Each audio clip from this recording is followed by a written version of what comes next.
Hello and welcome to North Carolina's Candid Critters first webinar. Tonight we're going to go over some tips for camera trapping, and you have the opportunity to ask us questions. We're on Facebook Live and you can just type in questions for us in the comment section and we'll get to it at the end of the show. My name is Dr. Stephanie Shuttler and I am here with Ariel Parsons. Hello. And we are scientists at the North Carolina Museum of Natural Sciences. First, we're going to start with our top 5 favorite photos. We have some camera trappers who own their own camera traps, and they've already started setting them up and collecting these awesome photos. First up, we have this beautiful black bear caught from Jones County. And there's a lot of black bears in the eastern part of North Carolina, so hopefully we'll get a lot more on our camera traps. This is a nice male deer. This is from Hoffman Forest, I believe. And this is really typical of the white-tailed deer, Stephanie. I'm sure you've seen this a lot, where they get really curious about the cameras. And they really like to kind of poke their noses in it. It's possible that they hear it.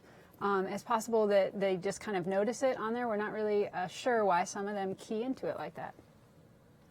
We have some more male deer here again.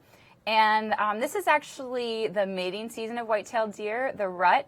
And we've created some blog posts, and you can read all about the rut on our Candid Critters Facebook page, which has links to all the blog posts. This is a beautiful gray fox from the Raleigh area. And these guys are pretty common in the suburban areas. We see them a lot in Raleigh, in the Triangle, but we also get them in rural areas as well. And one cool thing about gray foxes that a lot of people don't know is they are actually really great climbers. I didn't know that. This is a different fox, and a lot of people actually confuse these two foxes. And again, we have a blog post about the foxes, so if you need to practice identifying them, you can check out our Facebook page and learn the difference between red foxes, gray foxes, and coyotes. And this is a great close-up picture of a red fox, and it looks like this one is a little bit young. Yeah. It's cute. With the launch of Candid Critters, we've been featured a lot in the media recently. We've been featured on WRAL, the News and Observer here in Raleigh, NC State News, Time Warner Cable News, CBS, and then finally the Washington Post. So you can check out all those links on our Facebook page and read the full story.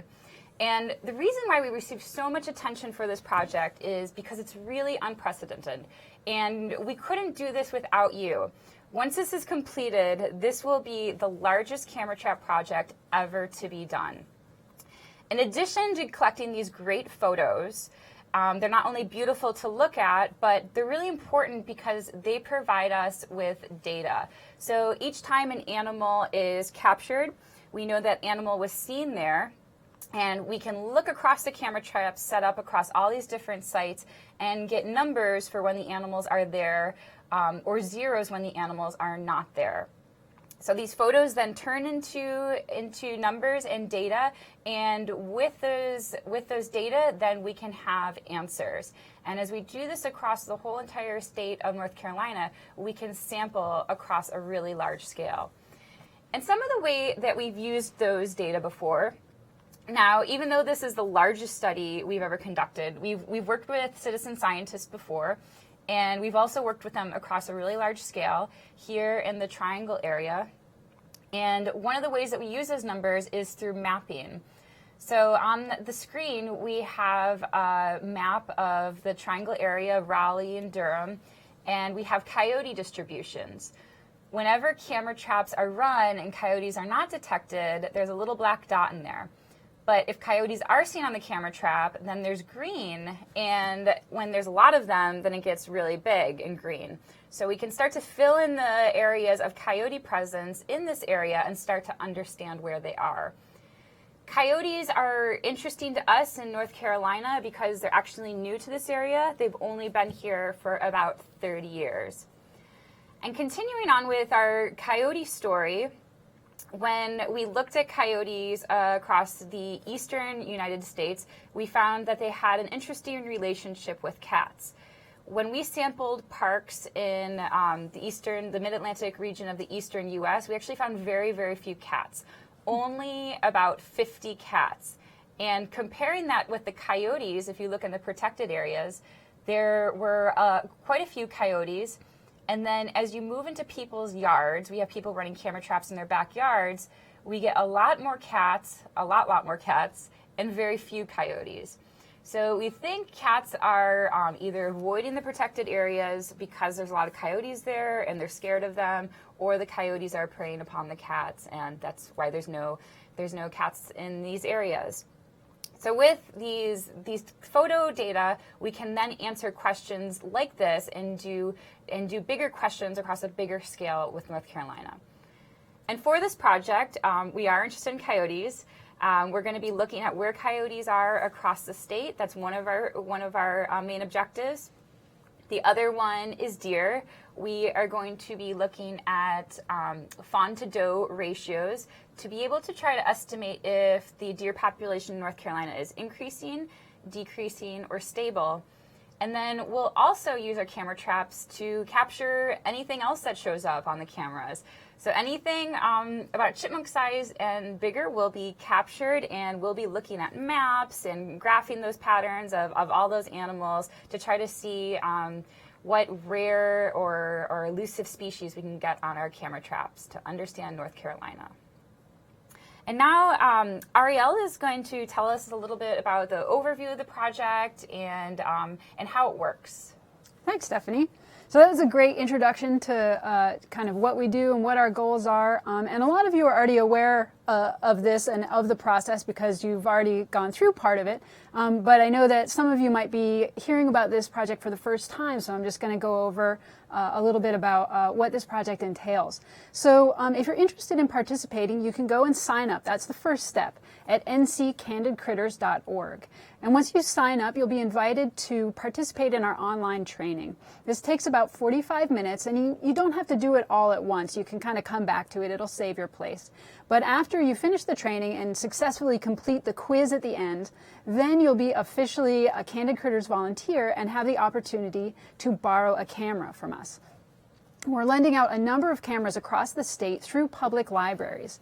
And so everyone, no matter where you live in the state, come March, you'll be able to, no matter where you live, you'll be able to borrow a camera. But if you have your own camera, you can start participating anytime. And it is restricted to a certain number of camera models, and you can find those on our website, along with the locations of public libraries. And these camera models are restricted because certain cameras will not have a really fast trigger speed. So if animals walk past the camera might take a picture too late. And so the animals already passed by, and we won't actually know what that species was. So that's why it's really important that we only accept certain camera models that have a really fast trigger speed. So that's the reason for those restrictions there. So once you borrow your cameras, you'll go set your camera out, you'll leave it in a spot for 3 weeks, and after 3 weeks you'll go and you'll collect the pictures and upload the pictures to us via some software that we've developed. And so we've just put the schedule for the winter season of these 3-week deployments. So we split the year into 4 seasons, as years normally are: winter, spring, summer, and fall. And during each season, there will be 3 3-week deployments. And so the schedule for this winter starts December 1st. So we're hoping that our first volunteers will set out their cameras between December 1st and December 4th, leave them out for 3 weeks, pick them up, and move them to a new spot. So every 3 weeks, we're always moving our cameras around to new spots. We're not leaving them right in place because the movement gives us a chance to sample a wider variety of places and habitats and really cover the state with camera traps over the next 3 years. That's the idea behind that. So it is important to stick to that schedule as much as possible so that we can fit all those deployments in. One thing I want to mention is the fall schedule. Those of you that have already taken the training already know that this is a little bit different, and we'll talk more in depth about it as fall approaches, but I just want to keep it on your radar. So in the fall, anyone who borrowed cameras will return their cameras to the libraries that they borrowed them from. And then those libraries will consolidate all of those cameras into just 10 counties around the state. These are counties where we're doing an intensive fall sampling to look at the doe-fawn ratio that Stephanie mentioned, and we'll also be able to get some information on actual numbers of male deer and fawns. So this is a really important effort, but it is an intensive one, which is why we need all of the cameras. So when fall is complete, this is so that the end of the fall season is in November, then those cameras will go back out to their original libraries, and again, people from any county can then borrow them again, and they won't be restricted to just those 10 counties.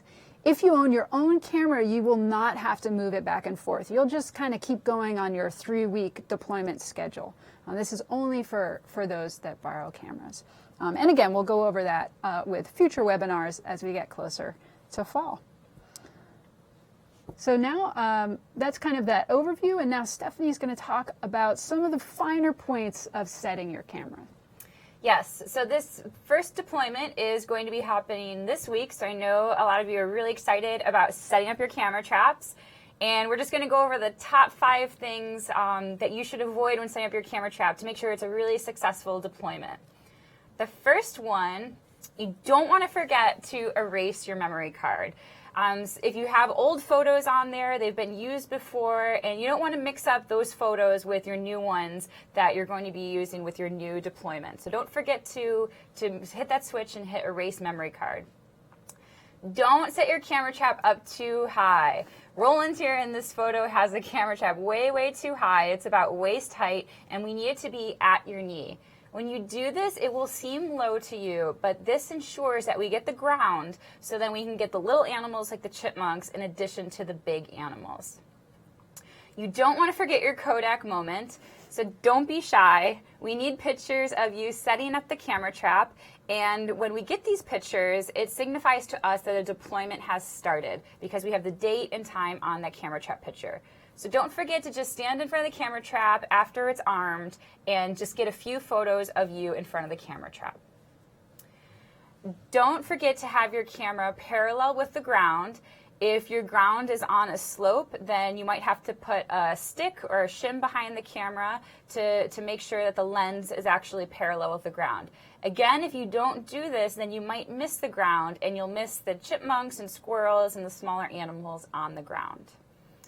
And then finally, don't forget your data sheet. The data sheet is really critical. If we don't have, especially the GPS location or the memory card name, it can be really easy to mix up photos when uploading. So fill out all the information on the data sheet, but really important is that GPS location in decimal degrees and the memory card name. Have you ever forgotten your Kodak moment? Never forget my Kodak moment. That's the most important one. And it is kind of fun. So we got a lot of volunteers that'll give us like a thumbs up or, peace sign. And we've got like people doing handstands and all sorts of things. So feel free to get creative with your Kodak moment. That is encouraged. Okay, so we're going to just talk about a couple of general reminders and some safety reminders, and then I think we'll get to some questions. Mm-hmm. So in terms of running cameras, I talked about this seasonal schedule, and we do encourage people to sign on when they borrow cameras, especially when they borrow cameras, but also if you have your own camera, for multiple seasons. And so instead of just doing one 3-week deployment, we would love to have people doing the entire winter season, which is 3 3-week deployments, and you can even have it over multiple seasons. We find that people that do multiple deployments, of course, they get better with the practice, and so we end up with much higher quality data when people do it for longer, and so we really encourage that. The other thing is we know that people are really interested in what animals are in their backyards, and so we definitely encourage people to set one deployment in their backyard, because everyone's curious about that. I've done it in my own yard. There wasn't much there, actually, but, you know. We have dogs. We have dogs. That does happen. But anyway, so we really encourage that. But we ask that you only set the one. And the reason is that we want to get a really representative idea of what's going on in North Carolina, not only in backyards, but also in forests and open areas. And so we want to make sure that the cameras are getting out of the backyards and into the woodlots and the fields and the parks and all that. So again, we ask you to just restrict yourself to one backyard deployment, especially if you're borrowing a camera. So we've selected, we're working with state parks, game lands, we're working with national forests, national wildlife refuges, national parks. They've given us permission to allow all of our volunteers to set cameras in their lands, and we've worked with them to pre-select approved sites where cameras can be run. And so this is all given to you via an online map, which you will have access to after you do you complete your training, and you'll be able to look and see what sites are available and claim sites that you want to run your camera at. There are a couple important things about this map and choosing your sites. The first thing is you want to pay really close attention to the terrain and the distance of the hike. So on a lot of these public lands, you will need to hike either on trail or off trail for some distance to get to the point that we've pre-selected. So on this online map, you can zoom in, there's a measurement tool, you can see the satellite imagery, you can even see the topographic imagery, so you get an idea of how strenuous that hike is going to be and whether or not it is within your physical comfort zone. So just make sure of that. The other thing is when you select the site, when you click on it on the map, a little icon box will open up and some information from the manager of that public land will come up. And so in a lot of cases with state parks and wildlife refuges, the managers will ask you to contact them 3 days, at least 3 days before you intend to go set your camera, and just tell them the latitude and longitude where you intend to put the camera.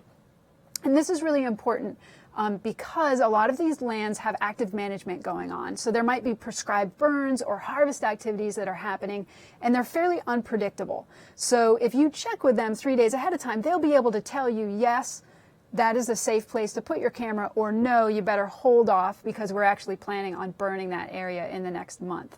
And so this is for your safety, but it's also for the camera safety, that we don't want a camera to be put in an area that might end up being burned. So if they say no, that means you'll take that site and maybe do it in a subsequent season and choose a different site that is not within the area of burning. So any of those notes that you see on the map, do pay attention to them and make sure you follow up with them. So in terms of general safety, I mentioned, prescribed burns, checking in with managers. That is really important to make sure that they know where you're at. The other thing that I wanted to mention is using a GPS unit. So if you're going through to these pre-selected sites and public lands, we do encourage you to use a handheld GPS.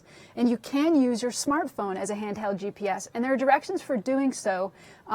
There's a link in the training PDF that can be downloaded from the website that will give you directions for using your smartphone as a handheld GPS. It's actually surprisingly easy and kind of fun.